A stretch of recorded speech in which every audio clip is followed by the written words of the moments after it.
Hello friends, இன்றைக்கான video எதை பற்றின்னு பார்த்தீங்கன்னா, மெட்ராஸ் ஹைகோர்ட் எக்ஸாமுக்கான hall ticket and exam date எப்போ வெளிவரத்துக்கு வாய்ப்பு இருக்குதுன்னு இன்றைக்கான வீடியோவில் பார்க்கலாம்.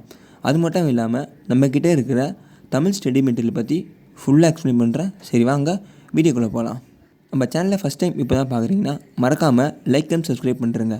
மெட்ராஸ் ஹைகோர்ட்டுக்கான ஹால் டிக்கெட் பார்த்தீங்கன்னா கண்டிப்பாக அடுத்த மாதம் முதல் வாரத்திலேயே வரதுக்கு நிறையவே வாய்ப்பு இருக்குது. அது மட்டும் இல்லாமல் மெட்ராஸ் ஹைகோர்ட் எக்ஸாம் பார்த்திங்கன்னா எப்போ நடக்கும்னா அடுத்த மாதம் இறுதிக்குள்ளே பார்த்திங்கன்னா கண்டிப்பாக நடந்துடும். அதாவது அந்த 20 முதல் 25 தேதிக்குள்ளே பார்த்திங்கன்னா கண்டிப்பாக எக்ஸாம் நடக்க நிறையவே வாய்ப்பு இருக்குது. நீங்கள் எல்லோரும் எக்ஸாம் எப்போ வரும் தான் கேட்டிருக்கீங்க. அதாவது டைம் இன்னும் இருக்கிறதே பார்த்திங்கன்னா கொஞ்ச நாள் தான் இருக்குது. ஒரு மாதம் காலங்குள்ளே பார்த்திங்கன்னா எக்ஸாம் கண்டிப்பாக நடந்துடும்.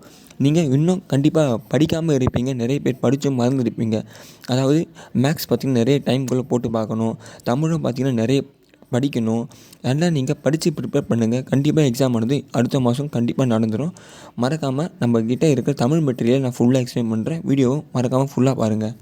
ப்ரீவியஸ் இயர் மெட்ராஸ் ஹைகோர்ட் கொஷின்லேருந்து தமிழ் ரிப்பீட்டட் கொஷினை பார்க்கலாம் வாங்க. விருந்தினரும் வலியுறும் நெருங்கி உண்ண மென்மேலும் முகமலரும் மேலோர் போல என்ற வரிகள் கொண்ட இலக்கியம் நூல் எதுவும் கேட்குறாங்க. இதுக்கு ஆன்சர் பார்த்தீங்கன்னா கலிங்கத்து பரணி. நம்மக்கிட்ட இருக்கிற பிடிஎஃப்பில் எங்கே இந்த ஆன்சர் இருக்குதுன்னு பார்த்தீங்கன்னா 10th ஸ்டாண்டர்ட் இயல் 3 பார்த்தீங்கன்னா இதுக்கான ஆன்சர் ஆனது இருக்குது. நம்மக்கிட்ட இருக்கிற ஸ்டடி மெட்டீரியல் வாங்கி படித்தாலே நீங்கள் முக்கால்வாசியான ஆன்சரை ஈஸியாக சுலபமாக போட்டுடலாம். அடுத்த கொஷின், முல்லை பாட்டின் ஆசிரியர் என்னென்னு பார்த்தீங்கன்னா நம்பூதனார். கம்பராமாயணத்தில் இடம்பெற்றுள்ள காண்டங்கள் எத்தனை பார்த்தீங்கன்னா 6 காண்டங்கள் இடம்பெற்றுள்ளது. நம்ம ஸ்டடி மெட்டீரியலில் இதுக்கான ஆன்சரை பார்த்தீங்கன்னா ஆல்ரெடி மார்க் பண்ணி வச்சுருக்கோம். இதை படைத்தவர் காவேரி பூப்பட்டினத்து பொன் வாணிகனர் மகனார் நம்பூதனார்.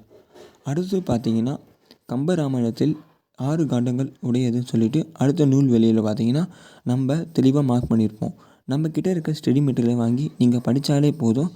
கண்டிப்பாக பார்த்தீங்கன்னா தமிழ் சப்ஜெக்ட்டுக்கான ஸ்டடி மெட்டீரியல் மட்டும் நம்ம சேனலில் ப்ரொவைட் பண்ணுறோம். ஜஸ்ட்டு பார்த்தீங்கன்னா ஆஃபர் ப்ரைஸில் 35 ருபீஸ்க்கு நம்ம ஸ்டடி மெட்டீரியல் ப்ரொவைட் பண்ணுறோம். நான் டிஸ்கிரிப்ஷனில் என்னுடைய வாட்ஸ்அப் நம்பர் கொடுத்துருக்கேன்.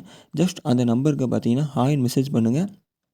நான் உங்களுக்கு பிடிஎஃப் சென்ட் பண்ணுறேன். ஜஸ்ட் ஃபார் ப்ரைஸ் பார்த்தீங்கன்னா 35 ரூபா மட்டும்தான். நம்ம சேனலை மறக்காமல் லைக் அண்ட் சப்ஸ்கிரைப் பண்ணுறேங்க.